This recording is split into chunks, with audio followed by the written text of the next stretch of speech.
말씀 보시겠습니다. 우리 하나님 말씀 구약성경 역대하 9장 1절 말씀입니다.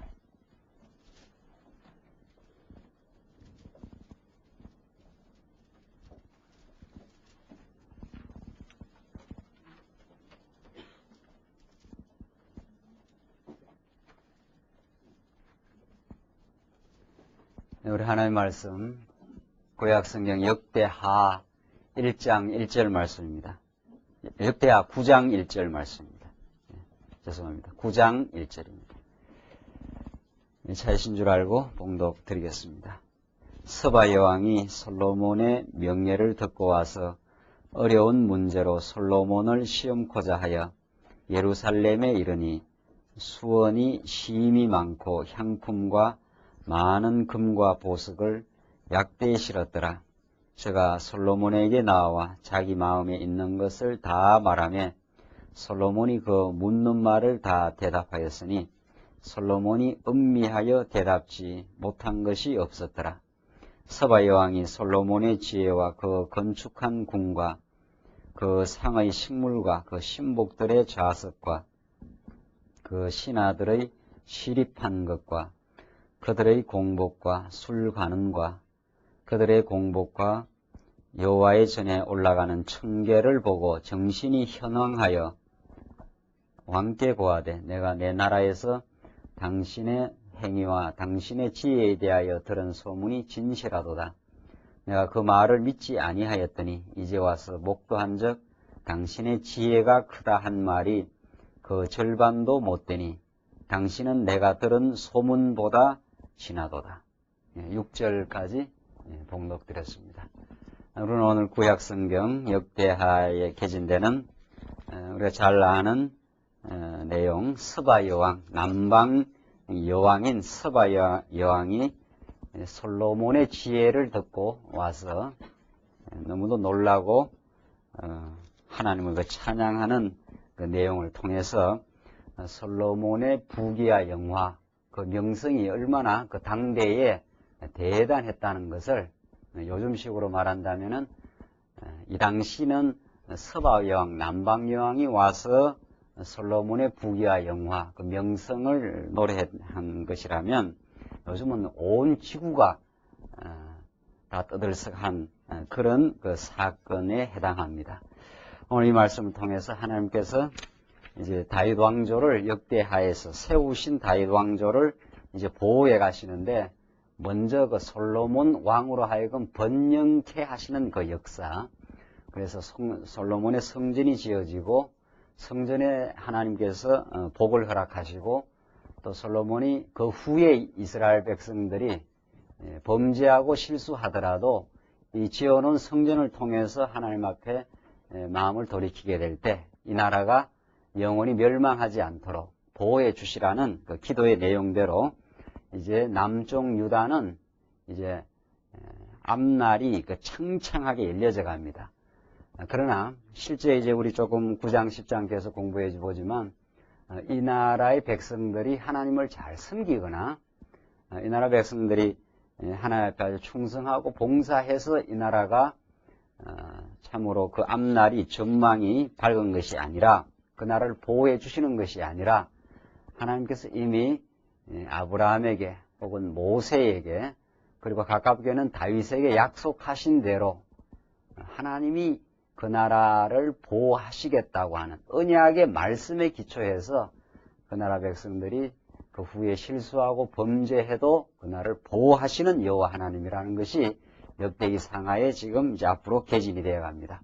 오늘 본문 말씀은 이제 지어놓은 성전과 그 호화찬란한 그 영화로운 모습, 솔로몬의 그 영화의 모습을 통해서 장차 예수 그리스도가 십자가에 죽으시고 부활하신 그 성전 건축이 그리스도의 장차 부활을 상징하기 때문에 그 그리스도의 부활의 영광과 다시 오실 예수 그리스도의 그 재림의 그 찬란한 영광과 위용의 모습을 이 솔로몬을 통해서 그림자적으로 먼저 보여주는 내용입니다.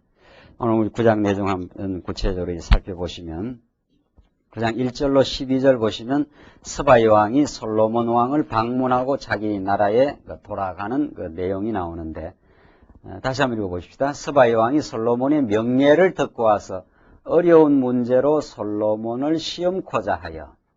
솔로몬이 워낙 지혜가 많다고 하니까 이거 어려운 문제를 내면은 솔로몬의 그 지혜를 그 테스트할 수가 있는 거죠.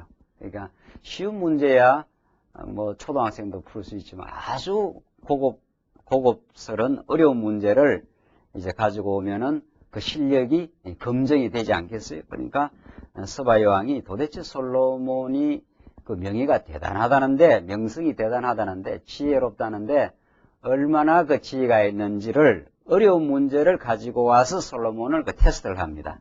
자, 그렇게 하려고 예루살렘에 이르니 수행원입니다. 따르는 사람이 힘이 많고 향품과 많은 금과 보석을 약대에 실었더라. 저가 솔로몬에게 나와 자기 마음에 있는 것을 다 말하며, 자기 마음에 있던 모든 것, 또 어려운 문제를 다 솔로몬에게 말하는데, 솔로몬이 그 묻는 말을 다 대답하였으니 솔로몬이 음미하여 대답지 못한 것이 없었더라. 솔로몬이 모르는 게 없다는 게, 무슨 질문을 해도 다 척척 대답을 다 해줬다는 거죠. 솔로몬의 그 지혜의 한 내용을 우리 다른 성경에서는 두 여인이 자기 아들이라고 싸운 그 내용 우리 잘 알고 있지 않습니까? 그러니까 다 자기 아들이라고 그러니까 반쪽씩 한쪽 여진이 나나 가질까요? 그러니까 한쪽은 그렇게 하지 말고 그냥 한 사람이 다 가지십시오. 그냥 다 주라고 한 그 여인이 진짜 아들이라. 솔로몬이 한 그 단적인 예를 들어서 솔로몬이 그 재판을 할 수 있는 그 판단력이 있어야 잘 지혜롭게 그 재판을 할 수 있는 건데, 우리 이제 대통령 탄핵 소추가 될지 그 헌법재판소에서 마지막 지금 그 판단을 내리잖아요. 헌법재판소 사람들이 법 공부도 많이 했고, 공부만 이론적으로 많이 한 게 아니라 수많은 까다로운 사건들을 많이 겪어보면서 어떤 것이 올바른 그 판단인지를 수많은 그 경험과 경륜을 통해서 그 대법관이 된 사람들이죠. 9사람 맞습니까? 제가 뭐 정치에는 잘 몰라서 9사람 중에 몇 사람이? 6사람이 이제 오케이 이렇게 해야 된다는 거죠.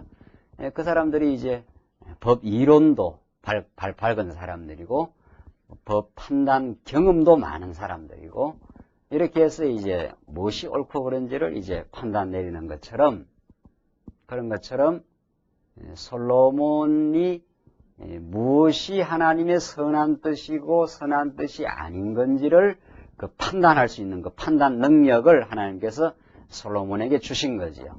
솔로몬은 장차 오실 예수 그리스도의 예표니까 바리새인과 서기관들 그 당대 예수님을 그 고소해서 예수님을 함정에 몰아넣으려고 예수님에게 항상 까다로운 문제, 이렇게도 걸리고 저렇게도 걸리는 그런 문제를 예수님에게 주었지만, 예수님은 그 양쪽의 그 덫을 언제나 벗어나면서 올바른 그 지혜로운 판단을 예수님이 하십니다.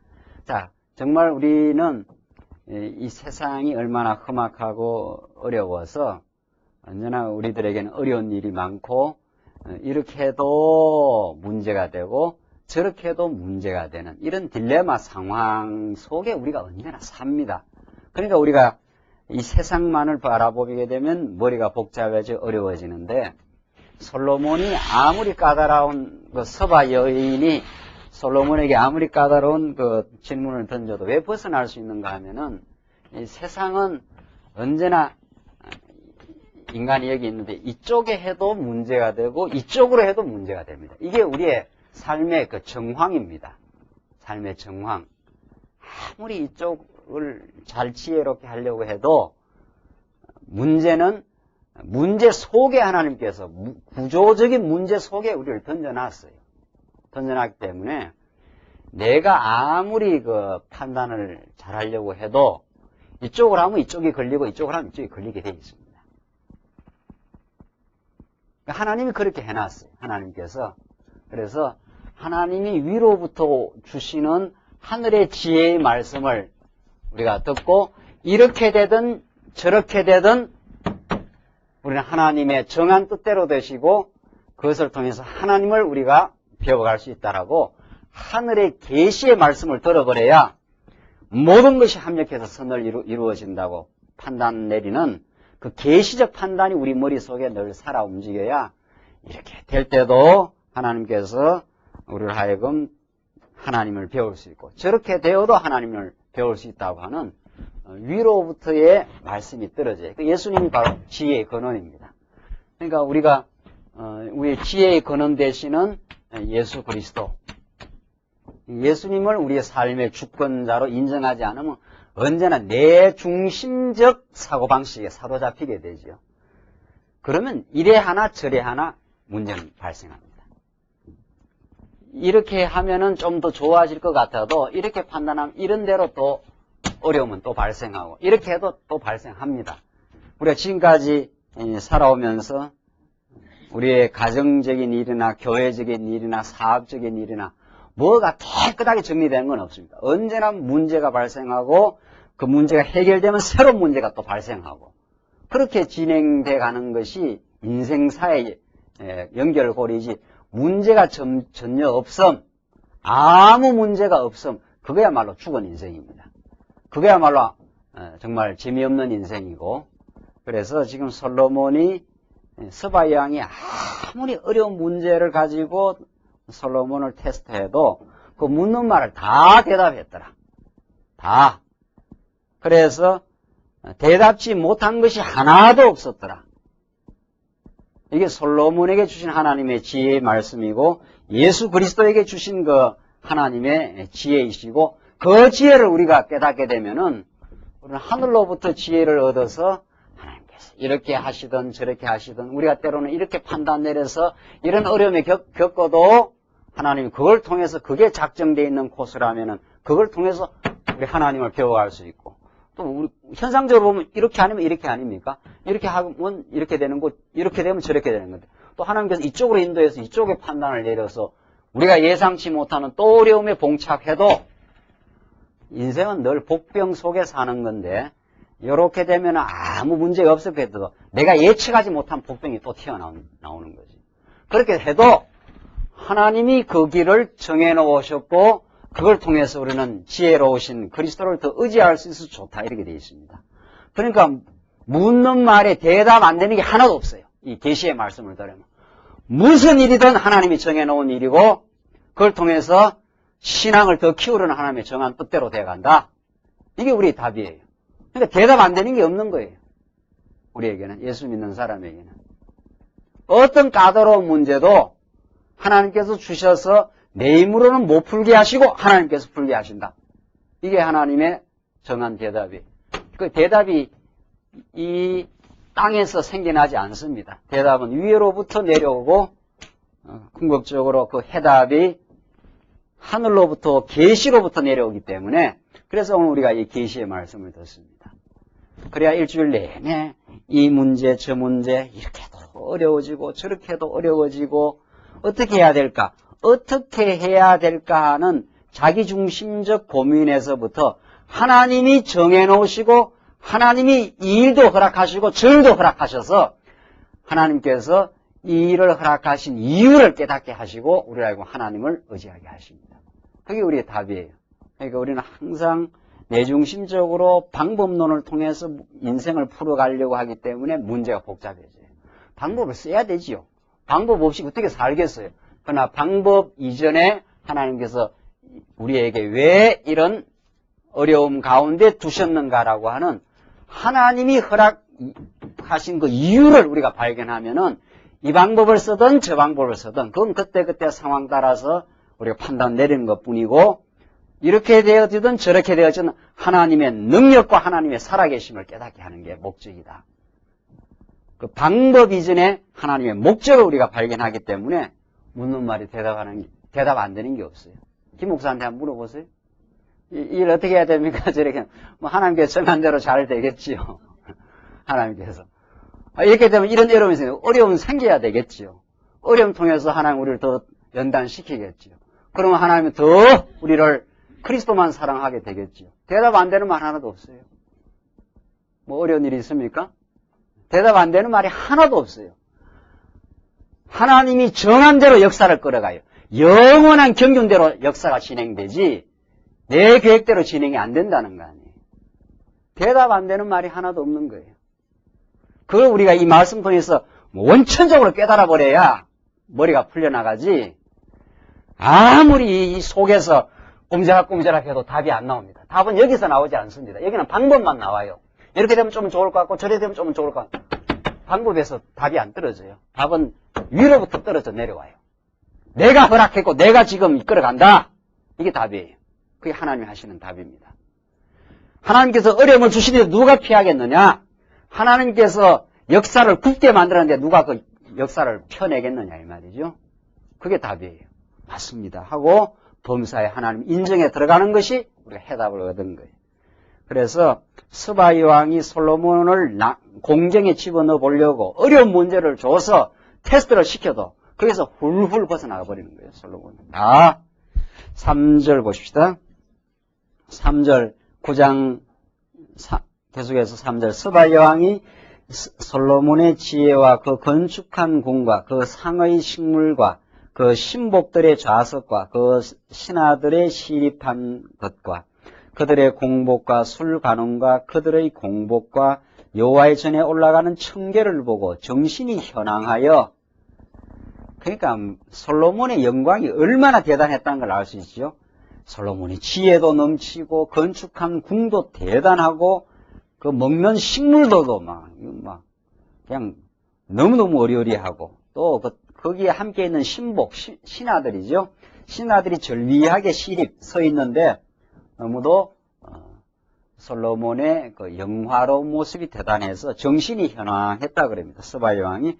그래서 5절 왕께 고하되 내가 내 나라에서 당신의 행위와 당신의 지혜에 대하여 들은 소문이 진실하도다.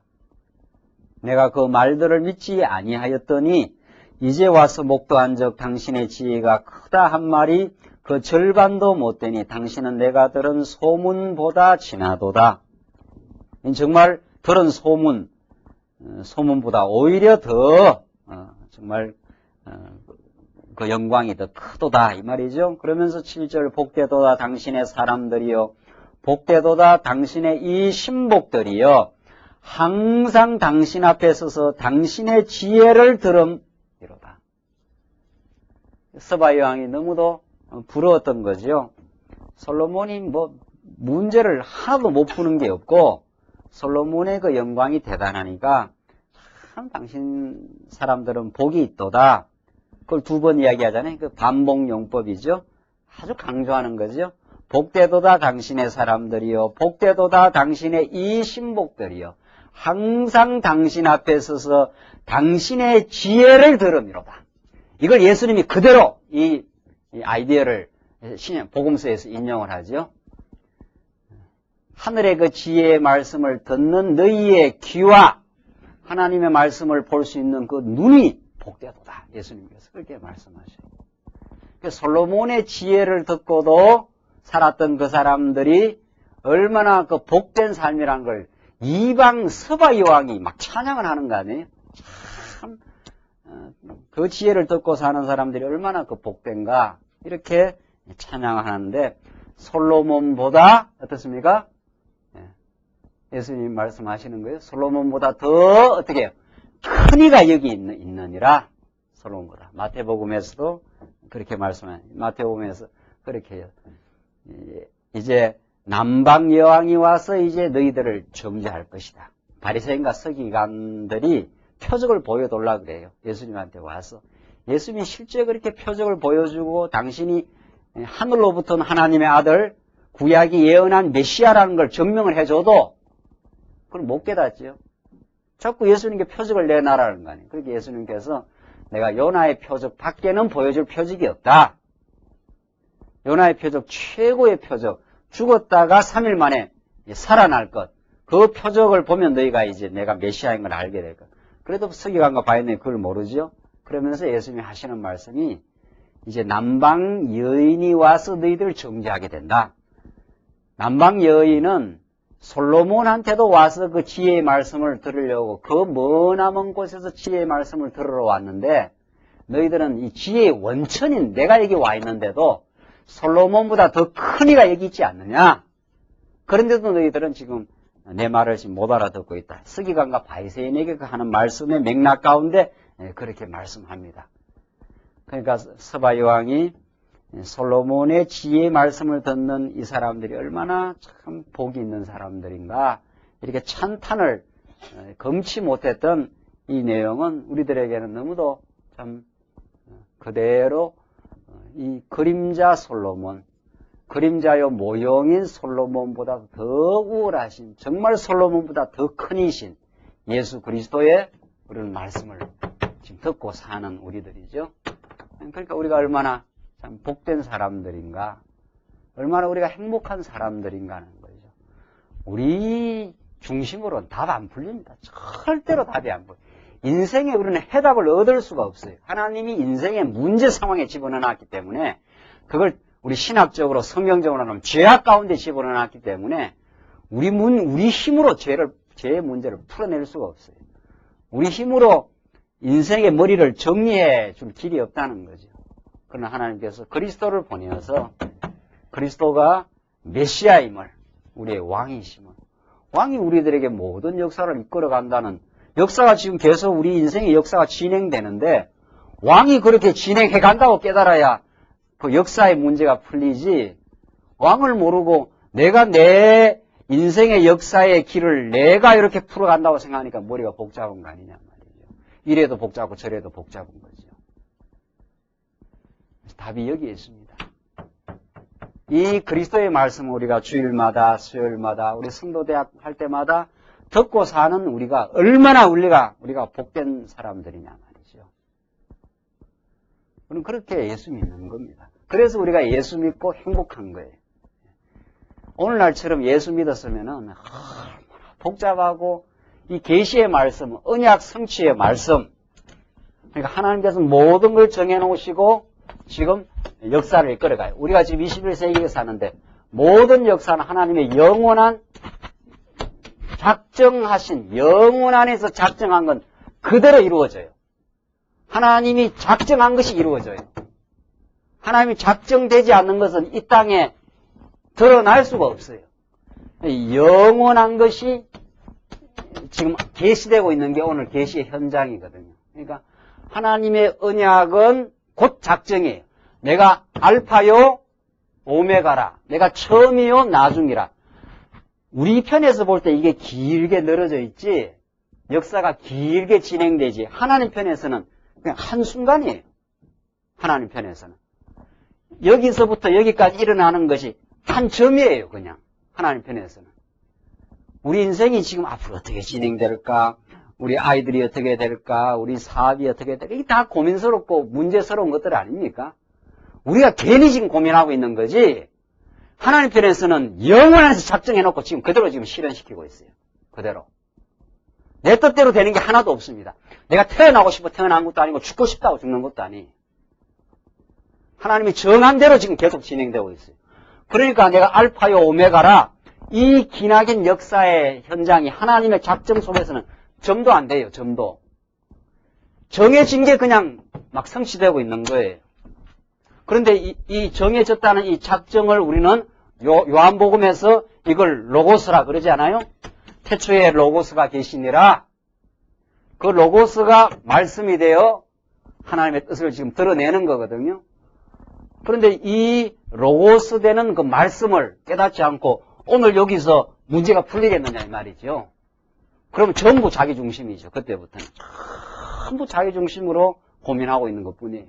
하나님의 영원한 작정이 지금 진행되고 있어요. 광야교를 하나님이 영원 안에 작정해 놨기 때문에 지금 그대로 이루어지고 있는 거예요. 지금. 우리가 애쓰고 노력해서 된다고? 어린 천만원어치도 없습니다. 그렇게 생각하니까 다 자기 중심이 되는 거죠. 하나님이 정해 놓으시고 우리를 사랑하시기 때문에 그 작정을 지금 이루어 나가시려고 언약하신 대로 지금 역사를 이루어 가시는 거예요. 그 말씀은 우리가 들어야 마음의 정리가 됩니다. 모든 게 정리가 돼요. 아, 그랬구나. 하나님께서 그래서 일을 겪게 하시고 이를 통해서 우리를 더 낮추시고 하나님의 은혜의 영광만을 찬양하게 하시는구나. 그 말씀을 들어야 우리가 머리가 정리가 되고 우리가 하나님을 깨달을 수가 있습니다. 그러니까 우리가 복된 사람인 거죠. 8절 당신의 여호와 하나님을 송축할지로다. 하나님이 당신을 기뻐하시고 그 위에 올리사 당신의 하나님 여호와를 위하여 왕이 되게 하셨도다. 당신의 하나님이 이스라엘을 뭐라 그랬습니까? 사랑하사 영원히 경고하게 하시려고 당신을 세워. 참 이 서바 여왕이 막 대단한 지금 찬양을 하는 거예요. 하나님이 이스라엘을 사랑하사 영원히 경고하게 하시려고 당신을 세워 했지 않았어요? 솔로몬을 세운 건 이 나라가 막 만세반성기에 서게 하려고. 그래서 성전을 지금 지어놓은 거 아니에요? 저희 왕을 삼아 공과 의를 행하게 하셨도다 하고 하면서 지금 여호와 하나님을 찬양하고 솔로몬을 세운 이유를 지금 밝히면서 서바 여왕이 막 지금 찬양을 하는 거 아니에요? 참 당신을 보니까 너무도 이 땅 백성들이 복이 있도다. 하나님이 당신을 세워서 이 나라를 영원히 견고하게 지금 한 걸 내가 이제야 깨달았도다 하신 그 말이죠. 그 솔로몬보다 더 우월하신 솔로몬을 보고도 솔로몬이 지은 성전과 그 지혜를 보고도 남방 여인이 와서 너무도 하나님을 지금 찬양하고 있는 거 아니에요? 솔로몬이 그 지어놓은 성전, 사람의 손으로 지은 성전을 보고도 이 성전을 통해서 이 나라가 영원히 견고할 것을 지금 막 찬양하지 않아요? 그런데 솔로몬의 성전보다도 더 놀라운 신령한 부활의 성전을 하나님께서 그리스도를 통해서 지어놓으시고 여러분과 저를 그 부활의 성전의 한 제목으로 부르시고 하나님 나라의 백성으로 지금 불러서 지금 세워가시는데 이 나라가 견고하지 않겠느냐 이 말이죠. 우리의 나라가 견고하지 않겠느냐. 오늘 그렇게 다 이게 해석이 되는 거 아니에요? 이 말씀이. 그러니까 분명한 거예요. 우리가 현실에서 얼마나 때로는 공고하고 어려운 일을 지금 겪어나가도 그 일을 통해서 우리에게 지어가시는 신령한 성전이 있는 거예요. 우리에게. 9절 보십시다. 9절로 계속해서 보시면은 이에 저가 금 120달란트와 심히 많은 향품과 보석을 왕께 드렸으니 서바의 왕이 솔로몬 왕께 드린 향품 같은 것이 전에는 없었더라. 그러니까 너무도 솔로몬의 지혜가 놀라우니까 막 그냥 답례품을 막 드린 거죠. 10절 후람의 신복들과 솔로몬의 신복들도 오빌에서 금을 실어올 때 백단목과 보석을 가져온지라. 왕이 백단목으로 여호와의 전과 왕궁의 청대를 만들고 또 노래하는 자를 위하여 수금과 비파를 만들었으니 이 같은 것들은 유다 땅에서 전에는 보지 못하였더라. 계속 나오죠. 전에는 없었고 전에는 보지 못했고. 그러니까 솔로몬의 영광이 어떻다는 겁니까? 전 뭡니까? 후무해요. 전에도 없었고 앞으로도 없어요. 앞으로도. 이 지상 위에서는 적어도 솔로몬이 누리고 있었던 솔로몬이 누렸던 영광은 전에도 없었고 후에도 없어요. 이런 영광은 인간이 지상에서 받는 영광은 그런 거죠. 그만큼 솔로몬의 영광이 대단했다는 거. 우리는 당장 이 솔로몬의 부귀와 영화, 그 부요함 그걸 뭘로 해석할 거냐고요. 나는 뭐 금덩어리 지금 100달란트는 고사하고 막 집에 금반지 하나도 제대로 없는데 말이죠. 근데 뭐 그게 내한테 무슨 의미가 있느냐는 거죠. 그거 아니죠. 집에 금 10돈인지 닷돈인지 금반지 하나 없어도 금반지 하나도 없지 않아요? 집에도 없어요. 집에도. 집에 숨겨놓은 다이아 반지도 하나 없어요. 장가할 때 다이아 반지도 하나 못 해줬었거든요. 그런 거 없어도 우리는 지금 호화찬란한 신령한, 그러니까 예수님이 그래요. 부요하신 그가 우리를 위해서 가난하게 되시면 예수님이 그렇게 부요해요. 예수님이. 하늘의 영광을 다 누리고 있는 분이니까. 그가 우리를 가난하게 되시면 가난한 우리로 하여금 부요케 하려 하심이라. 그게 고린도 후서의 말씀이에요. 지금 솔로몬이 지금 이 호화찬란한 영광, 전에도 없는 그런 그 보석과 금으로 막 그냥 집을 다 성전을 그렇게 지어 놓은 거 아니에요, 지금? 궁궐을? 그거 아무것도 아니에요. 누구한테 비하면? 우리 예수 그리스도로 지어지는 부활의, 예수님이 죽으시고 부활하심으로 지어는 신령한 성전, 네, 요건 소꿉장난, 그림자예요, 그림자. 사람들이 그러니까 요걸 위해서 평생을 사는 거 아니에요. 솔로몬 뭐 10,000분의 1지도 안 되는 솔로몬 변수 하나도 못 짓는 거예요, 우리는. 이 땅에서 죽으라고 고생해도.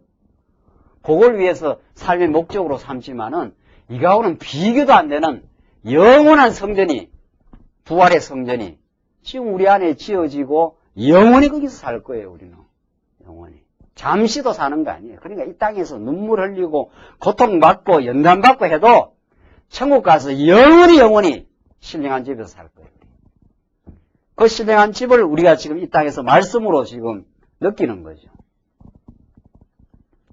13절, 12절입니까? 12절, 솔로몬 왕이 서바 여왕이 가져온 대로 담례하고 그 외에 또 저의 소원대로 무릇 구하는 것을 주니 이에 저가 그 신복들로 더불어 본국으로 돌아갔더라.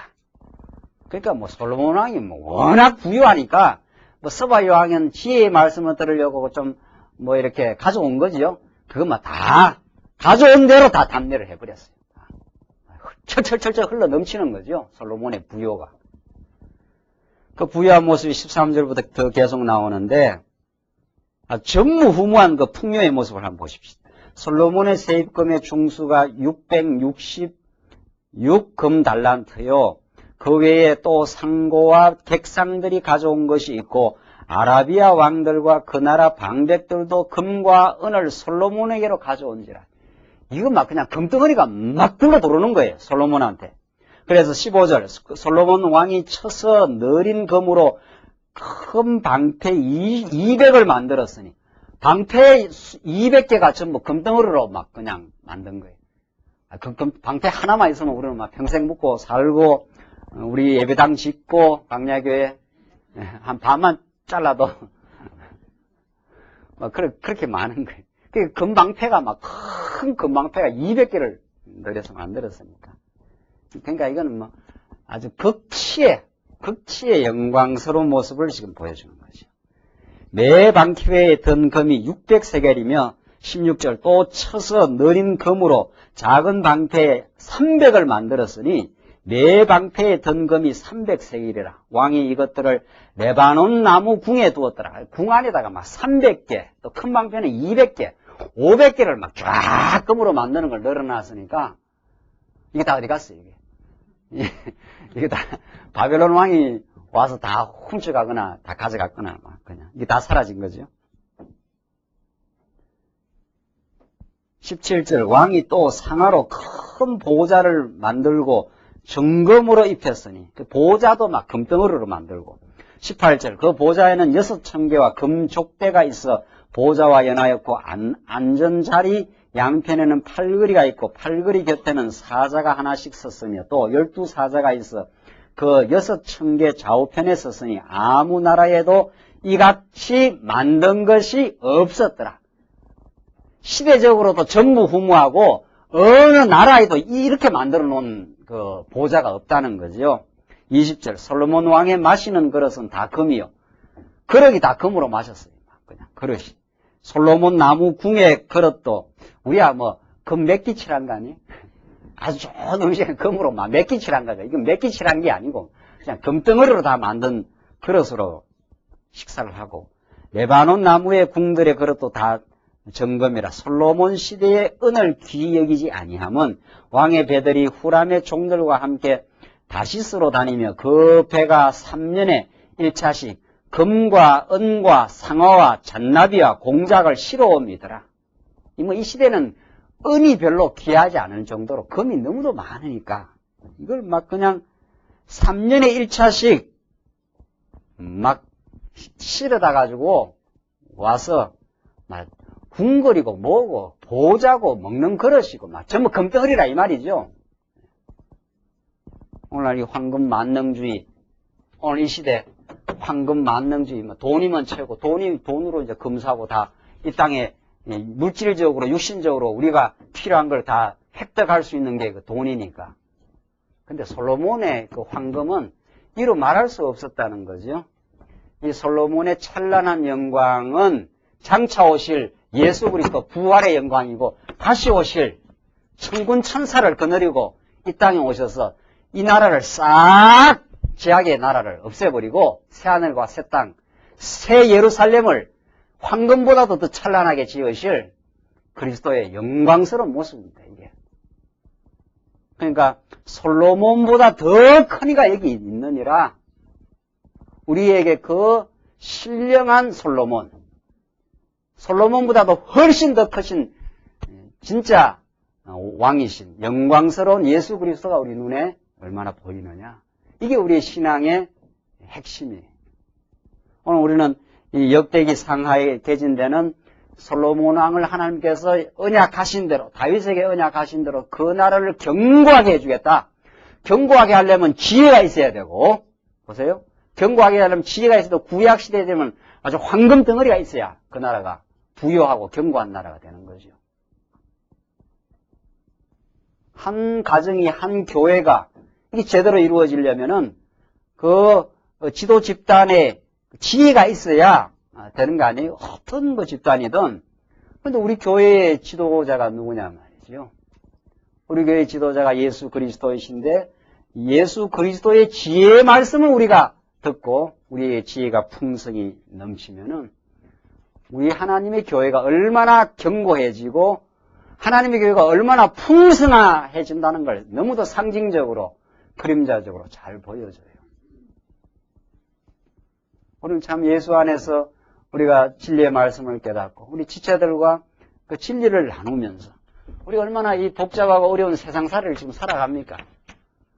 우리가 살아가는 이 세상은 죄악으로 물들어져 있어서 이 밑에 죄라는 죄의 권세가 모든 세상을 지배를 합니다. 그래서 갈등, 시기, 욕망으로 세상은 꽉 구조적으로 차 있어요. 세상은. 끝없는 경쟁, 이 세상이거든요. 이 세상에서 우리가 어떻게 마음의 평화를 누리고 많이 가진 대로 그거 지키느라고 머리 아프고 없으면 없는 대로 괴롭고 이게 세상 아니에요. 이게. 여기서 우리가 어떻게 우리 심령의 평안과 부유함을 누리겠느냐 말이죠. 우리 인생을 그냥 위로부터 차고 내려오는 이 진리의 말씀을 들어야 우리가 마음의 정리가 되고 그런 진리를 깨닫는 지체들이 서로 교제하고 사귀는 이 교회가 우리 속에 사막의 오아시스처럼 하나님께서 우리를 허락했기 때문에 우리는 솔로몬보다도 더 신령한 진리의 말씀과 사랑하는 지체들과 누리는 그 풍요한 교제 속에서 우리가 하늘의 위로를 받고 이 거칠고 험한 광야길을 우리가 힘있게 헤쳐나갈 수가 있는 거예요. 우리 청년들 어제 리더 모임 저녁에 모여가지고 4명이 모여가지고 우리 그 차 얼마나 제가 세미나 어제 갔다 와서 부산까지 갔었거든요. 부산 가서 어제 오자마자 이제 청년 부사님들 오니까 목이 좀 잠겨요. 2박 3일 계속 늦은 시간까지 토론하고 이야기하다가 그래서 우리 청년들이 얼마나 귀하고 말이죠. 또 어린 청년들도 왔어요. 청년 리더 모임인데 또 공부하겠다고 왔어요. 이 청년들 속에 담겨 있는 진리, 그 진리에 대한 그 갈망, 그게 우리의 그 복된 가치고 우리 광야교회의 그 부유함인지 몰라요. 지금 청년들이 말씀 듣나요? 청년들이 말씀의 그 진지함이 점점 사라지는 이 시대인데 말씀의 깨달음에 대한 이게 새로운 그 불씨가 돼가지고 이 말씀 운동이 청년 운동으로부터 시작됐거든요. 지금이야 어른들이 이렇게 성인들이 많이 계시고 하지만은 그 처음 시작할 때가 우리 청년들로부터 그 시작된 그 불씨가 살아나면서 계속 지금 불길이 번져나오고 있는데 이거 우리들에게 준 하나님의 큰 보화요 풍요함이에요. 오늘 이렇게 말씀 들으시고 하나님이 우리 인생을 주장하시고 하나님이 우리들에게 공고와 고난을 주시기도 하지만은 하늘의 신령한 우리가 눈을 허락하셔서 영원한 천국을 소망하고 그 천국의 모형인 우리 교회의 지체들을 우리에게 주셔서 우리가 진리의 말씀을 나눈다면은 진리의 질그릇 속에 보화를 주셨다니까. 이거는 그냥 예수님이 그냥 적당한 비유로 말씀하신 게 아니에요. 바울이 그렇게 적당하게 깨달은 게 아니.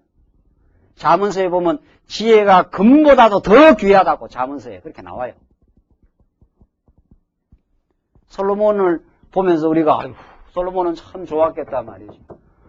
그냥 황금 덩어리로 친 집에다가 황금으로 친 보좌에다가 먹는 그릇도 다 금덩어리로 만들어가지고 그렇게 해서 얼마나 좋겠나. 세상 사람들이 이 보이는 이거 다 추구하며 사는 거 아닙니까? 다.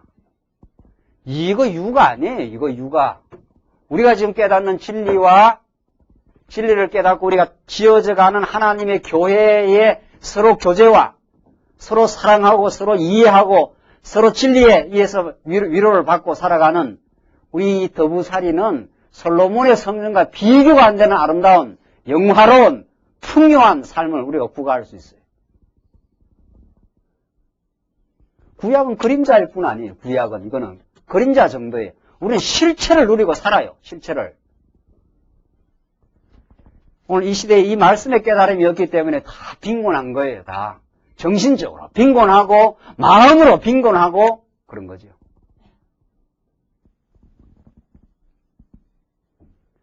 우리는 이 시대에 너무도 큰 복을 받았어요. 솔로몬의 영광보다도 더 신령한 영광을 우리가 이 말씀 안에서 누리고 있는 거죠. 그래서 어제는 제가 저녁에 청년들 하면서 참 우리가 참 복받은 사람들이구나 말이죠.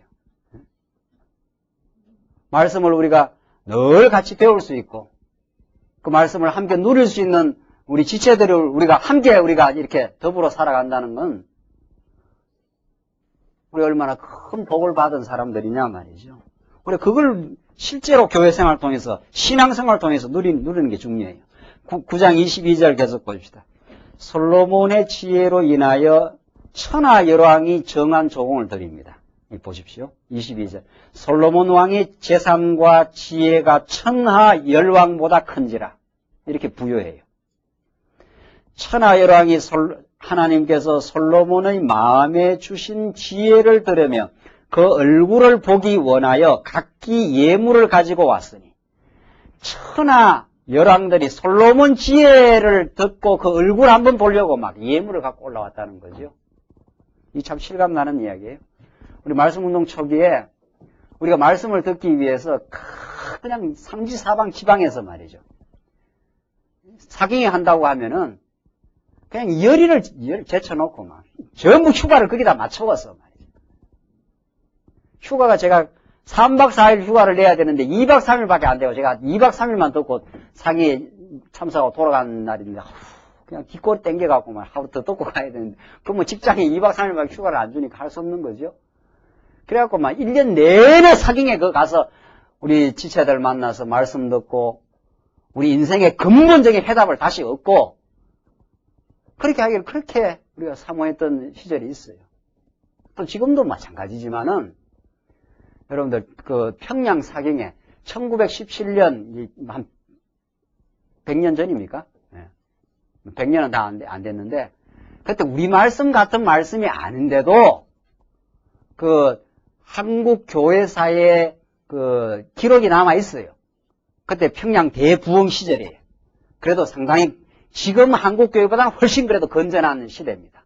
그래도 그런대로 미국 선교사가 들어와서 그래도 예수 믿고 구원받고 영원한 천국 간다고 하는 그런 그 부분적인 구속사적인 진리를 듣고도 막 목포에서도 평양까지 사경회를 찾으러 왔다는 거 아닙니까? 말씀을 들으러.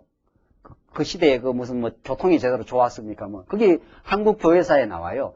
그러니까 말씀을 한번 듣길 원하면은 어디라도 찾아가요. 어디라도.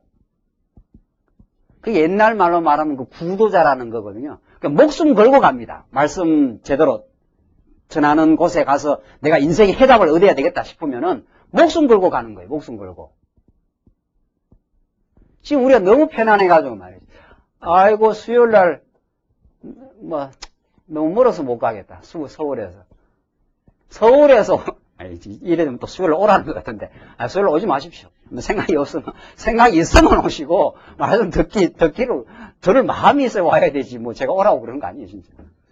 어디서 멀리서 뭐 하고 그런 말은 그건 사치예요. 내 지금 인생에 문제가 걸려있고 근본 내가 해답을 얻어야 되겠다 싶으면은 목포에서 그냥 평양까지 걸어서 온다는 거 아니에요. 말씀 들으러.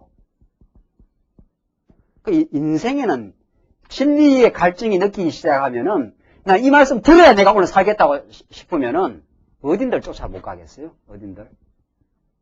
실제로 우리 말씀 운동 초기에 다 그런 거 아니에요? 뭐 어떻게든 이 휴가를 그 사기에다 맞춰가지고 말이죠. 그래서 그 말씀 듣고 사경에서 사람들 만나면은 그냥 한 덩어리가 돼요. 그러면 뭐 알기를 합니까? 어느 지방에서 오는데 한 만나기를 했습니까? 아이고 말씀 들었습니까? 말씀 깨닫고 잘 이해가 됐다니까 아이고 이 말씀 옳습니다 하면 그냥 그 자리에서 그냥 교제가 일어나는 거죠. 그 자리에서. 뭐 그 사람이 무슨 배경을 가지든 뭐 무슨 일을 하든 그 아무 상관없는 거예요. 그게.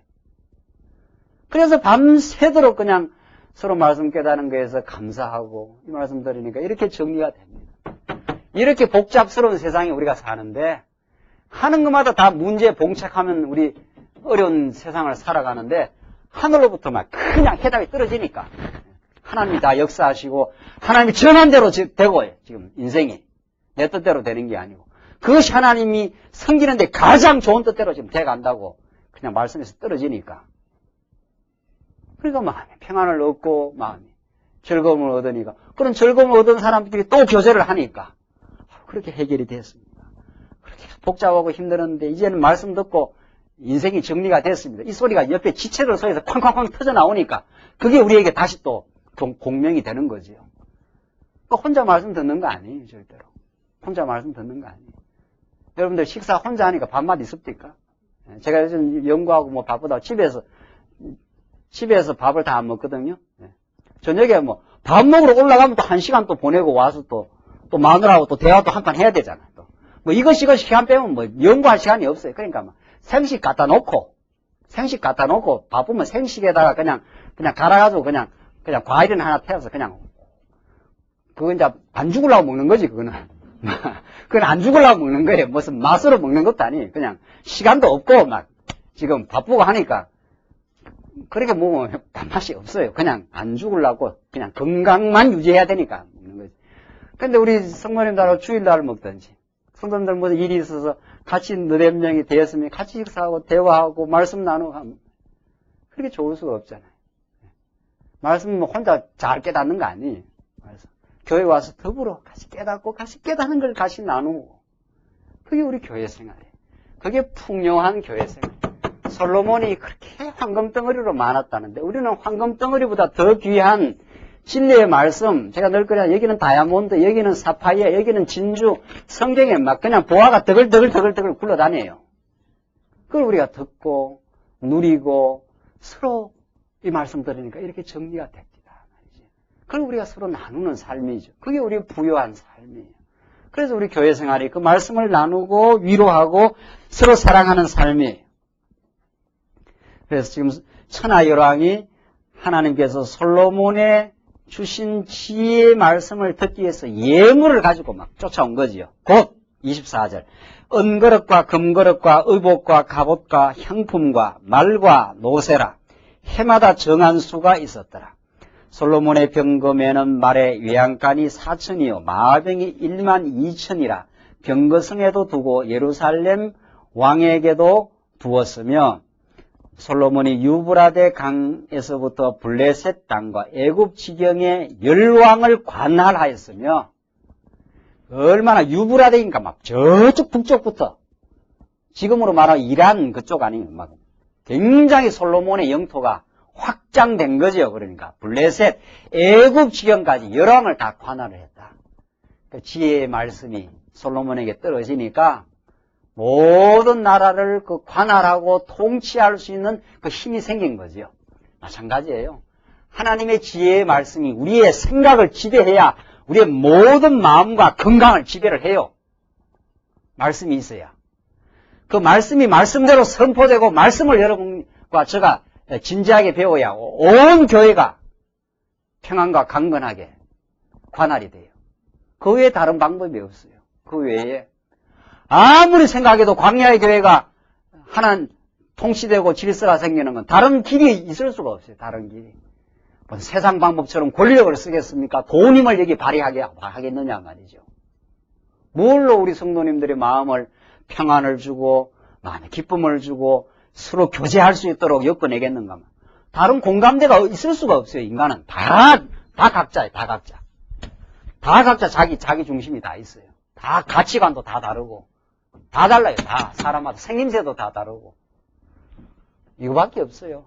하늘의 지혜의 말씀이 떨어져야 열왕을 다 관할했다는 거 아니에요. 솔로몬이 유브라데 강에서부터 블레셋까지 애국까지 모두 관할하는 그 힘이 어디에서 나오느냐 말이죠. 결국 우리 성도님들이 말씀을 잘 깨달아서 말씀의 기준에 풍요하고 말씀의 기준이 분명하고 풍요하게 깨달아가면은 점점 우리의 마음을 우리가 다스릴 수 있고 우리 지체들을 마음을 우리가 하나 되게 만들어갈 수 있는 그 힘이 생겨요. 지금 우리는 그 길을 가자고 하는 거죠. 그 표준을 향해서 우리가 다 우리 교회가 미숙할 때도 있고 우리 각자가 어리석을 때도 있고 우리가 범죄하고 헤맬 때도 있지 않아요? 괜찮아요. 하나님께서 그렇게 만들어 놨어요. 죄악 가운데 가둬 놨기 때문에 그렇기 때문에 우리는 우리를 하나 되게 하시는 우리를 강건하게 하시는 우리를 모두 관할하게 하시는 그리스도의 지혜를 우리는 듣기를 원합니다. 문제 있는 게 문제가 아니에요. 문제 없는 사람 나와보라 말이죠. 세상에. 세상에 지금 갈등과 문제가 없는 사람이 있느냐 말이죠. 인간치고 다 죄악에 엉은해져 있는 게 인간인데 그 없는 사람이 있느냐. 문제 없으면 문제가 아니에요. 해답이 없는 게 문제죠. 그러니까 문제가 많을수록 좋은 거예요. 많을수록 우리가 우리의 해답 대신 그리스도의 지혜를 우리가 찾게 되고 그 속에서 우리가 해방을 얻으니까. 그러니까 자기가 뭐 문제 없는 것처럼 말이죠. 싹 세상 사람들 다 그런다는 거 아니에요. 어디 나갈 때 말이에요. 다 양복 입고 깨끗하게 넥타이 매고 아무 문제 없는 것처럼 등장하지요. 아이고 저 사람은 참 좋겠다. 애들도 공부 잘하고 건강하고 그거 문제투성이에요. 제가 볼 때는. 오히려 문제가 노출이 되고 말이에요. 이런 어려움도 있고 저런 어려움도 있고 말이죠. 다 있는 게 그 세상 사이가 다 그런 건데 문제가 없어요? 문제가? 문제 없는 사람 한번 나와보십시오. 문제 없는 사람 예수 믿을 이유가 없는 거예요. 예수 믿을 이유가. 문제 없으면 자기가 문제 없이 잘 살아서 스스로 천국 가버리지요. 우리는 죄악 가운데 놓여져 있기 때문에 다 욕망에 시달리고 마음에 다 시달리고 삽니다. 우리가. 그러니까 말씀 들을 때 쾅쾅 그냥 해결이 나는 거지요. 문제가 없는데 무슨 예수님이 해답으로 오신 거거든요. 내가 의인을 부르러 간 게 아니라 죄인을 부르러 왔다 그러지 않았어요. 문제 많은 사람들을 부르러 왔어요. 그래서 우리 예수님의 말씀이 구약시대 때는 하늘에서부터 내려온 솔로몬에게 준 지혜의 말씀이 온 관할시형을 관할하는 그 힘이 있어요. 지혜의 말씀이. 그러니까 관할을 했지 않았어요? 솔로몬이 싹 다 관할을 해버린 거거든요. 27절 왕이 예루살렘에서 은을 돌같이 흔하게 하고 은이 얼마나 많은지만 돌처럼 흔했다는 거예요. 백향목을 평지에 뽕나무같이 많게 하였더라. 솔로몬을 위하여 애국과 각국에서 말들을 내어왔더라. 29절 이 외에 솔로몬의 시종 행적은 선지자 나단의 글과 실로 사람 아이야의 예언과 선견자 id도의 묵시책 곧 id도가 느밧의 아들 여로보암에 대하여 쓴 책에 기록되지 아니하였느냐. 솔로몬의 시종 행적은 다른 데도 많이 기록되는데 다 기록한 건 아니다. 하나님이 자기를 계시할 수 있는 만큼만 하나님께서 기록하게 했다는 거죠. 그걸 지금 기록자가 밝히고 있습니다. 30절 솔로몬이 예루살렘에서 온 이스라엘을 다스린 지 40년이라. 그러니까 다윗 40년, 솔로몬 40년, 유다 나라에서 최고로 강건했던 시대예요. 다윗과 솔로몬. 그 이전에 많은 이스라엘의 방황, 애굽 400년 종살이, 광야를 거쳐 사사시대의 혼란을 거쳐 하나님이 다윗을 세우고 솔로몬을 세워서 다윗을 통해서 나라가 강건하게 되고 솔로몬을 통해서 성전을 지어서 영광스럽게 되고 이게 유다 나라의 그 피크입니다. 이때 시편도 터져나오고 솔로몬의 잠언, 전도, 아가서라고 하는 구약의 최고의 시가서, 최고의 문학서, 최고의 신학적인 책, 이게 여기서 다 터져 나옵니다. 가장 고난이 많았던 다윗에게 시편이 터져 나오고, 가장 하나님께서 지혜와 영광과 부요를 주니까 지혜서가 나오잖아요. 그렇죠? 잠언, 전도, 아가서가 솔로몬의 깨달은 지혜의 말씀이. 그걸 우리는 지금 예수 그리스도에 통해서 이루어지고 그 말씀을 우리가 지금 읽고 있는 거죠. 그래서 우리가 하나님의 말씀을 더 창념하고 가까이 늘 말씀을 들어서 솔로몬이 그 부유함을 누리고 나서 헛되고 헛된 일을 하지 않아요? 만약에 하늘 위에 지혜가 없었다면은 자기가 누린 것이 얼마나 헛되다고 아주 시적인 거 절규를 하고 있지 않아요? 그러면서 그걸 역전시켜서 여호와 하나님을 경외하는 것이 인생의 본분이라 그 모든 솔로몬의 부요함, 모든 인생이 누리고 싶어하는 그것이야말로 하나님 여호와 아는 것이 없을 때 얼마나 헛된 것이냐는 걸 솔로몬이 아주 극적으로 깨닫고는 여호와 하나님의 영원하신 그 지혜를 노래해요. 우리는 솔로몬보다 더 우월하신 예수 그리스도, 더 우월하신 예수 그리스도의 영원한 지혜의 말씀 우리가 듣고 살기 때문에 우리는 이 땅에서 때로는 갈등하고 괴로워하고 여러 가지 공고 가운데 살아도 우리는 하늘 위의 진리를 우리가 들어요. 그래서 하나님 여호와의 심을 깨닫고 우리가 소망 가운데 살 수가 있어요. 그래서 마지막 31절 솔로몬이 그 열조와 함께 자매 그 부친 다윗의 성에 장사되고 그 뭐라 그랬습니까? 아들 르호보암이 대신하여 왕이 되니라. 이게 얼마나 중요한 메시지예요? 솔로몬의 아들 르호보암의 아들 누구? 이제 역대기 상하는 그렇게 진행됩니다.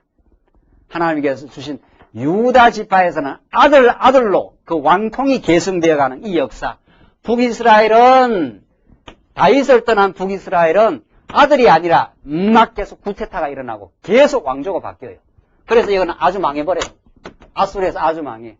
그러나 솔로몬, 로보암의 그 그 아들로 이어지는 이 계보의 역사가 마태복음에 아브라함이 이삭을 낳고 이삭이 야곱을 낳고 솔로몬을 낳고 로보암을 낳고 그 아들의 계보로 이어지는 이 영생의 족보가 이제 언약의 족보가 역대기 상하에 계속 계신답니다. 여기에 우리의 살아계신 하나님을 증명하고 오늘 그 족보가 여러분과 저에게까지 지금 계속 이어져요.